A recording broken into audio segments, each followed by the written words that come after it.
என்னதுக்கா? Okay, அதுக்கெல்லாம் முன்னாடி இந்த ஆட்டத்துக்கு ரொம்ப லேட்டாக வந்த ஒருத்தங்க இருக்காங்க.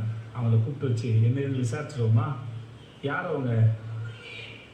கமருதீன். அவர் இல்லை. பாரு.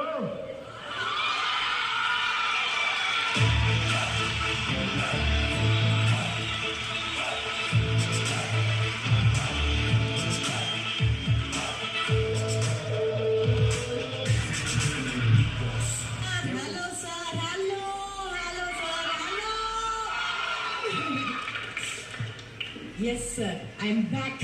எப்படி இருக்கீங்க? நல்லா இருக்கீங்களா சார்? நிறைய இமோஷன்ஸ் வந்து டாப் ஆஃப் த மைண்ட்ல இருக்கு. சோகம், வருத்தம், சந்தோஷம் எல்லாமே கலந்து இருக்கு sir. I am like happy that I am back.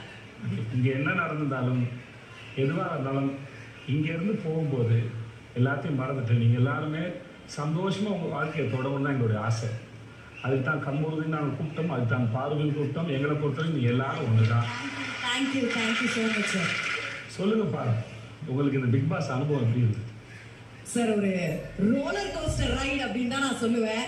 ஏன்னா அந்த வீட்டில் வந்து நான் சந்தோஷப்பட்டிருக்கேன், சிரிச்சிருக்கேன், அழுதுருக்கேன், காதலிச்சிருக்கேன், எல்லா இமோஷன்ஸுமே காட்டியிருக்கேன். எனக்கு வந்து கோவம் நிறைய பட்டிருக்கேன் சார் அந்த வீட்டில். அண்ட் கோவம் நிறைய பட்டிருக்கேன் வீட்டில். அதான் நல்லாவே பார்த்துருக்கேன். சண்டை நிறைய போட்டிருக்கேன். ஆமா, நாங்கள் அதை மட்டும் தான் பார்த்தோம். ரெட் கார்டு வாங்கணும் அப்படின்ற அந்த டைம்ல வந்து ஒரு மாதிரி உடைஞ்சிட்டேன் சார். அது பண்ணது வந்து சாண்ட்ரா.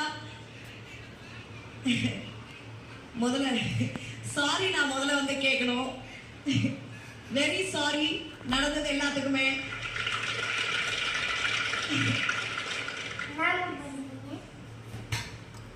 அந்த ரெட் கார்டு கொடுக்கறதுக்கு முந்தின வீக்கில் எல்லாரும் அந்த வீட்டில் என்ன வேண்டாம்னு சொன்னப்போ என்னை ஓடி வந்து வேணும்னு சொல்லி அழுதுட்டு கட்டி பிடிச்சது பாரு.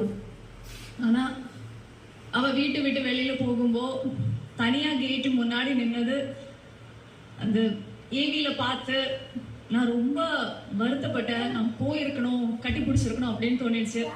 அப்போ விட்ட ஹக்கு இப்போ கொடுக்குறேன்.